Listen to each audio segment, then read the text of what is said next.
Yes, you're frustrated. I'm frustrated. We're all frustrated in Gainesville. But we're going to talk about it here on Locked On Gators. You are Locked On Gators, your daily podcast on the Florida Gators. Part of the Locked On Podcast Network, your team every day.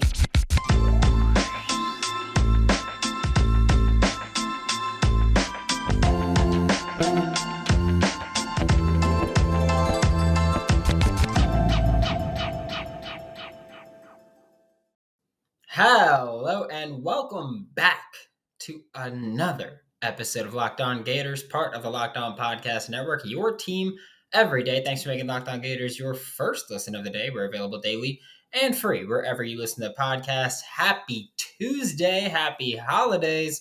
I'm Brandon Olson. Find me on Twitter at WNS_Brandon. Written work with Whole Nine Sports and Giants Country of SI.com. And now that we're talking about recruiting, because it's the early signing period almost, and look, Florida fans are frustrated, and I understand it. I am also frustrated, and I am not the type of person where I'm frustrated with losing recruits to Miami. That, I think I've been very open about it, where not every recruit's going to work out. I get it. 5 stars are great, and 5 stars are likely or more likely to work out than other recruits, but not every 5 star is going to work out.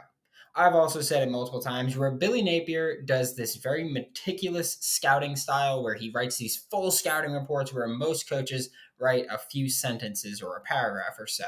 So I'm like, okay, well, the effort put into evaluating these players sky high. So I'm cool with taking the 4 stars and a bunch of 4 stars and maybe a couple like 3 stars or maybe a 5 star here and there. And I'm cool with building through that. I don't need a bunch of 5 stars to make me happy as a Gators fan, although I understand people need that. That's not what frustrates me, losing players to Miami. I don't care, because end of the day, you still have to get them on the field performing and in sync and winning football games. Which, if Mario Cristobal can do that with the Miami Hurricanes recruiting class, that's awesome. Like, that's great for him. They found a good mix. But until they do that, I don't care. I just don't put that much weight into an actual recruit like that. And maybe that's wrong for me, but that's how I am. What frustrates me is that I feel like Florida keeps losing recruits for the same reason. And I'm not here to cry NIL. I very much support NIL. And I very much support that if you're a football player or an athlete and you're getting money to go to a school, or you're getting money to play football for a school or play any sport for a school, and you want to choose that, go ahead. I genuinely don't care why you choose a school, as long as you feel as though it's the right landing spot for you. That's what matters to me. So if that's the case, awesome, good for you. What frustrates me is that Florida keeps losing recruits because of NIL purposes. And again, I'm not going to cry. Miami pays their players. Good. They're entitled to. Let them do it. I don't care. But it frustrates me that Florida won't match. And I understand. I think that there's different philosophies here between Florida, Miami, Texas A&M, where it seems like Florida's approach is we're not going to pay for recruits. But once you're on campus, we'll pay to keep you. That seems to be their approach. As in, we want people who want to be Gators, and then we'll pay you as an incentive to stay, which is a solid approach. And here's the thing: no matter what approach you use, there's no right approach. Because if Florida doesn't pay kids, but then they have more success than Miami, then who cares if they didn't pay kids? Because they had more success, because they got players that were bought in. If Miami has more success because they spent more money, then great for them. Like, the good for them. I hate them, but great for them. If they found that method works for them, because you still have to get on the field and perform, and that's my point. But there's different approaches where Florida doesn't want to pay for recruits. They want to pay to keep football players that are proven products, because Florida cares about ROI. If you're Miami and you have John Ruiz, who is spending his personal money to go ahead and essentially buy recruits and buy commits, go ahead. Like, that's your approach to essentially buy a super team, a super class, which, again, go ahead and do that if you think that's the right approach for you. If you're Texas A&M, well, it didn't work for you this year. But I will bring up Texas A&M because I'm on, obviously, the subject of NIL in recruiting. And of course, Texas A&M for the 2022 class had like the highest ranked recruiting class. They were number one, all that stuff. It's different from Miami. I want to make that very clear because Texas A&M went in as a bad faith operator. That's why the recruiting class for 2023 isn't even close to 2022 because Texas A&M went in there as a bad faith operator. Like I'll tell you what I've been told about Texas A&M because I don't care if anyone gets mad at me for saying this. It's not someone that it's not someone that's gonna hurt me that said this. So I'll say this: Texas A&M went in and told kids, "We'll give you $1 million to come to Texas A&M," and the kid was like, "Oh, heck yeah, $1 million! I'll go." And then they went, and it was like, "Here's $250,000," and kids were like, "What do you mean? You told me you'd give me $1 million." And Texas A&M's approach was, "Oh no, $1 million total, $250,000 per year." And so they went in as bad faith operators because you don't go and tell a kid, "Oh, we're going to give you $1 million," and then give them $250,000 and try to be like, "Oh no, we were great there." No, that's bad faith operating. My understanding is that Miami, the way they approach players is they'll tell you, "We'll give you X amount of money. Like, we'll give you $1 million," and then they give the kid $1 million. Plain and simple. Like if that's how Miami operates, if Miami is being honest and open with these kids and continuing that, then that's great. But Texas A&M, the reason that their recruiting class is nothing compared to their 2022 recruiting class isn't because of the on-field product, because the recruiting class sucked before they sucked on the field. The problem is that they are known as bad faith operators. We know these kids talk. We know that the players currently talk to recruits. We know that happens. And they go, "Oh, hey, yeah, about that NIL deal." And the Texas A&M players who got screwed over are just like, "Don't do it. Like, it's not good for you." There's a reason a bunch of freshmen hit the portal. There's a reason these bad things happen in Texas A&M because they were bad faith operators. And so someone in a group chat I was in was like, "Is 2023 Miami the same thing as 2022 Texas A&M?" No, I don't think it is because I get it, Gators fans, you hate John Ruiz. That's fine. But I don't think he's a bad faith operator. I think that he's saying, "We're going to pay you this money," and he's going to actually do it. And that's the big difference. I think Texas A&M maybe overpromised and didn't have the money. So maybe they were being good faith operators, but then they didn't have enough money to put their money where their mouth is. And then they were just like, "Oh no, we meant $250,000 per year." And that's what happened.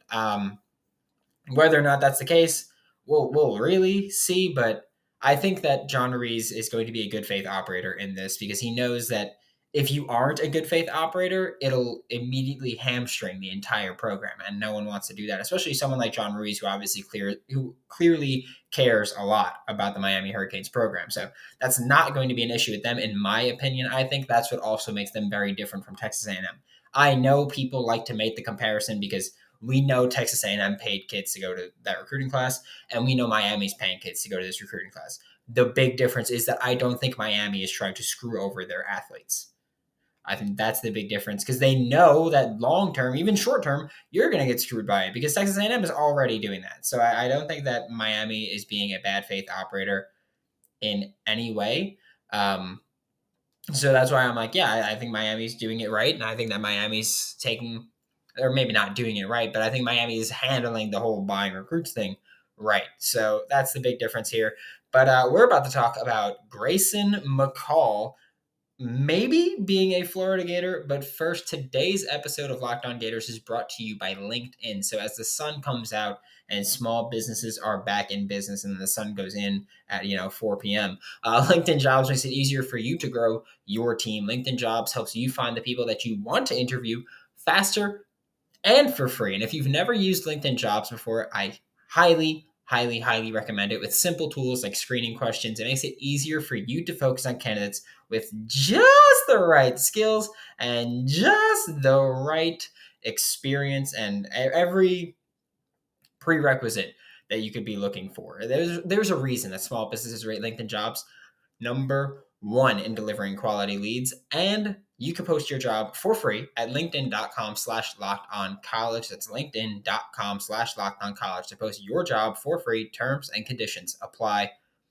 Thanks again for making Locked On Gators your first listen of the day. We're available daily and free wherever you listen to podcasts. And reports came out Monday early afternoon, maybe late morning, that I believe it was On3 that kind of broke it. We'll say broke it.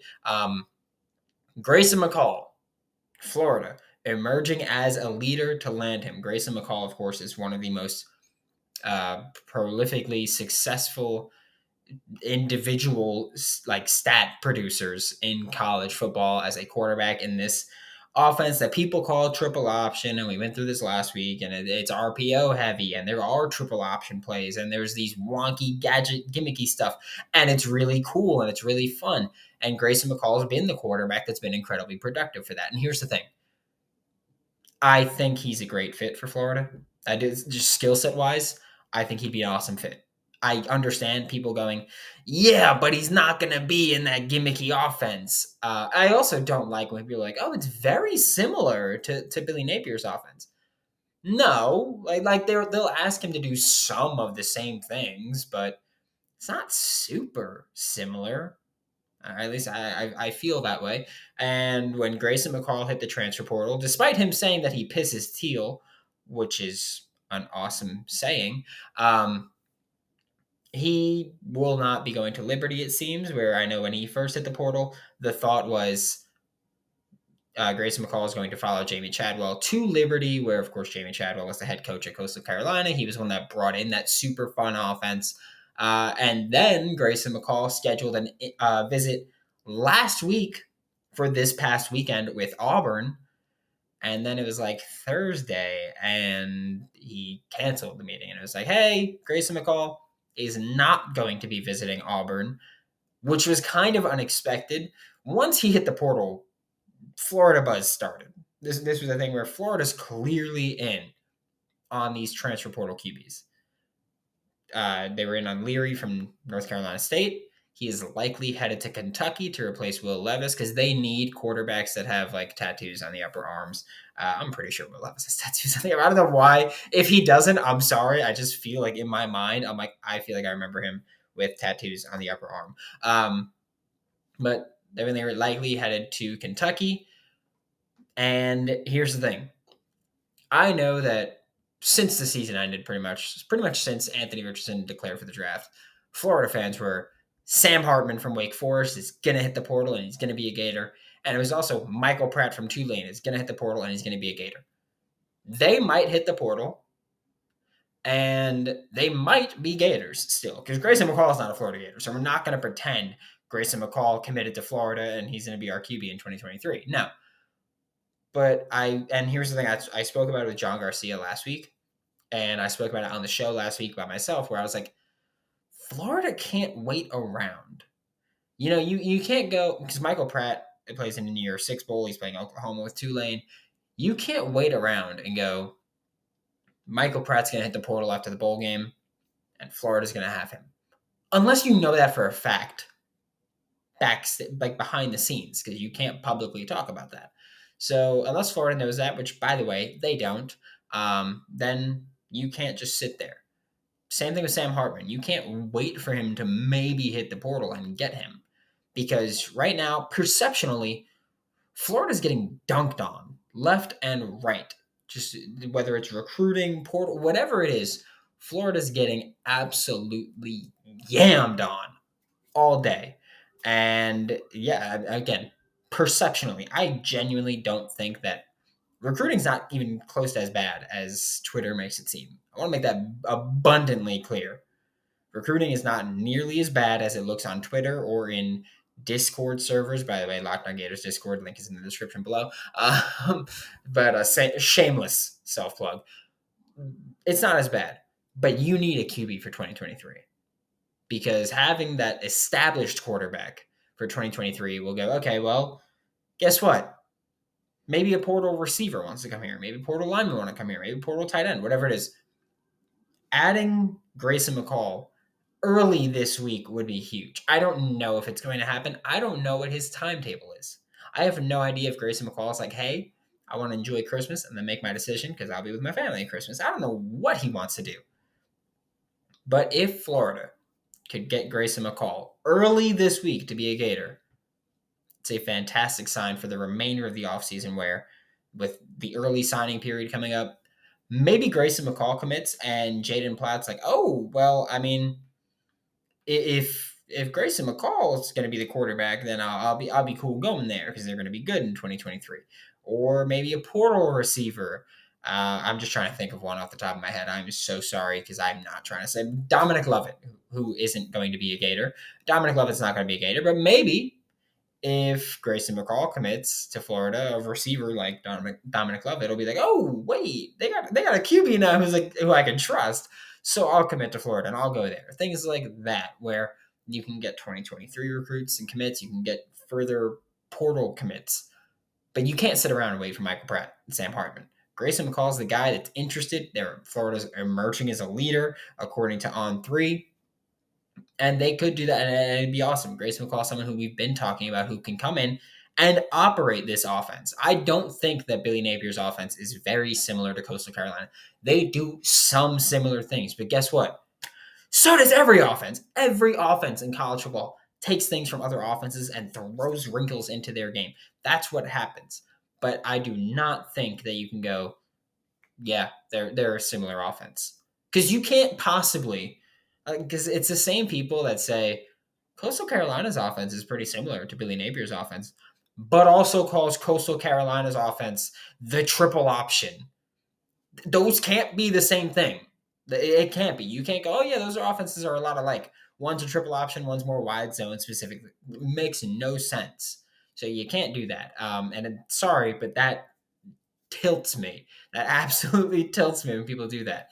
I think Grayson McCall would be a great fit, though. I think he could do everything Billy Napier would ask for him and then some. And he can make some of those extra plays. So come on over, Grayson. I know you said you pissed teal, but piss orange and blue, and we'll have a lot of fun there. But now we're about to take a look at where former Florida Gators are landing in the transfer portal because there's a lot of them that left. And at the time of recording this, 9 of them have landing spots, which can't wait to see how they do. But first, today's episode of Locked On Gators is brought to you by the NHTSA, and I'd like to think I'm an open book here. I tell you this all the time.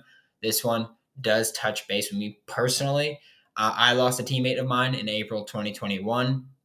Because of a drunk driver. So when you're hanging out with friends and it's the holiday season, and I know a bunch of people who, moved away from home or went away for college are coming back home and they're seeing all their friends and their family and they're going to bars and they're putting back drinks. As the evening is coming to a close and you're like, oh, should I take an Uber or a Lyft or should I just drive myself? Don't drive yourself. No, don't do that. It's a stupid decision. There's no such thing as a good drunk driver. You're just an idiot if you think you're a good drunk driver.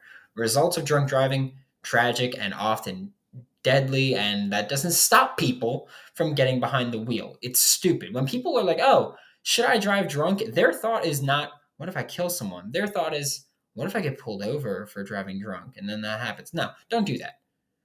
No, just drive sober or get pulled over.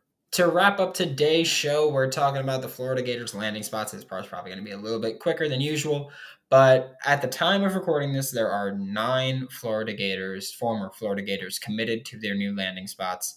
And here's the thing that I thought was pretty interesting. There's a good deal of them playing Power 5 football, and there's a good deal of them playing Group of 5 football, or less than that, Group of 5 football. Right now, guys playing Group of 5 football, guys committed to play below Power 5 football. Griffin McDowell, believe he's Tennessee Chattanooga. He went to. Lloyd Summerall is at USF. Nick Elksnis is at South Carolina, so SEC football still. Kamar Wilcoxon went to Temple.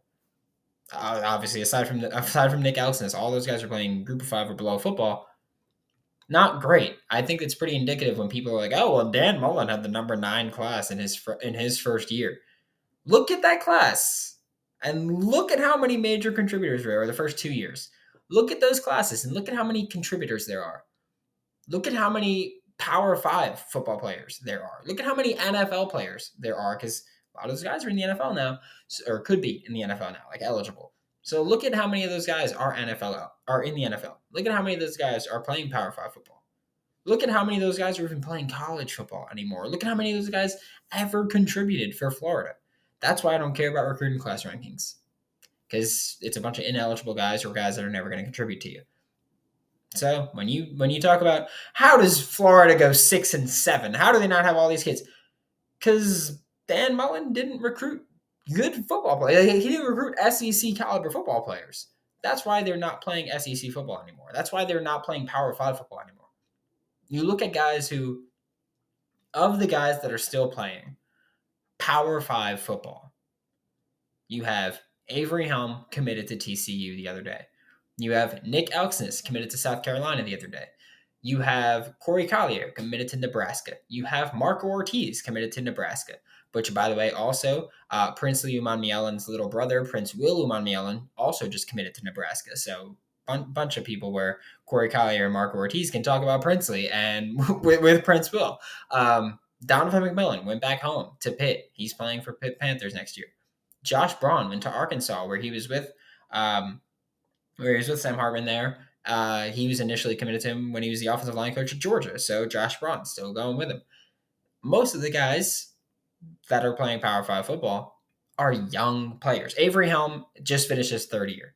Nick Elksnis finished his second year. Corey Collier finished his second year. Donovan McMillan finished his second year. Josh Braun, grad. Marco Ortiz, I don't believe he's a grad, but he's got 3 years, I believe, if I'm not mistaken. Most of the guys that committed to Power 5 football are still very young. And it's like, okay, well, they just never got an opportunity. So we don't know if they'll be good or not.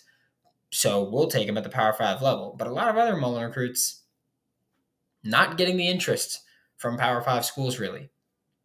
I think that's pretty telling. As far as just, I think it's telling that high caliber programs don't want them because Dan Mullen didn't recruit good football players. You look at Avery Helm and TCU.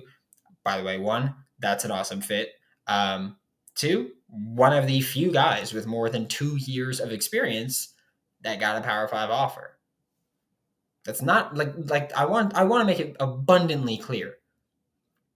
This is not a coincidence that Dan Mullen recruits are going to Group of 5 programs. And I don't want to be a jerk here because I feel like I'm being a jerk by pointing this out. But I need to make it clear because next time you're sitting there and you're like, why isn't Billy Napier doing this awesome stuff with his awesome team and his awesome roster? And it's because the roster sucks for the most part. That's why recruiting is so important. That's why I'm fine with another 6-win year next year. No, I'm not fine. I shouldn't have said that. 8 wins next year, 7 or 8 wins. I know that the schedule is incredibly difficult and it's hard to shape even who's going to be here. So it's hard to say, but you're looking for improvement. So we'll say 7 wins is what I'm okay with. But it's hard to look at that and just go, well, Billy Napier should be winning games with this number 9 recruiting class that Dan Mullen had, or this number 11 recruiting class that Dan Mullen had. No, he shouldn't. The recruiting class sucks and it was fluffed with players who never even made it to campus. And if they did make it to campus, they were not nearly as good as their recruiting rank said or indicated. Yes, Donovan McMillan, I think he's a very good football player. I wish he was still a Gator. Avery Helm, I think he's a very good football player. I wish he was still a Gator. Josh Braun, I think he's a very good football player. I wish he was still a Gator. Every other name on that list, I'm like, well, sucks, but I don't care. There's not a lot of guys that left. There's most of the people who hit the portal from Florida are just, well, whatever. That's all they were. They weren't these big time contributors. So next time you're like, Billy Napier should be winning these games, look at who is on this roster and look at how many people. I know for a fact I had comments that were telling me Lloyd Summerall should be starting. I know for a fact I had comments that were Nick Elksnis should be starting. Those are 2 players where, and again, I do like Nick Elksnis, and I think that he has a role, but he's going to play for South Carolina, who did not use their tight ends properly this year. And Lloyd Summerall is going to USF, which is in a Power 5 program. You wanted him to be a starter. And I think that's a very good indicator as to who's on this roster where you wanted him to be a starter. He left the program and went to the group of 5 level. So let's not talk about this roster being great. There's a reason recruiting is so important for this team. And there's a reason that we're going to talk about recruiting a lot tomorrow and the rest of this week and the rest of the season, because we needed in Gainesville to have a good football team because we do not have a good roster right now. Thanks for making Locked On Gators your first listen of the day. Every day I'm available daily and free wherever you listen to podcasts. I don't know why I said I'm available daily and free, but I am, if you're curious. We'll be back tomorrow, talk more Florida Gators football recruiting. For your second listen of the day, check out Locked On SEC, hosted by Chris Gordy of Sports 790. Get the best coverage on the best conference, including the best university, the University of Florida. Right behind me for Locked On Gators, I'm Brandon Olson. Don't forget to follow me on Twitter at WNS_Brandon. Written work with Whole Nine Sports and Giants Country of SI.com, and I will see you all tomorrow.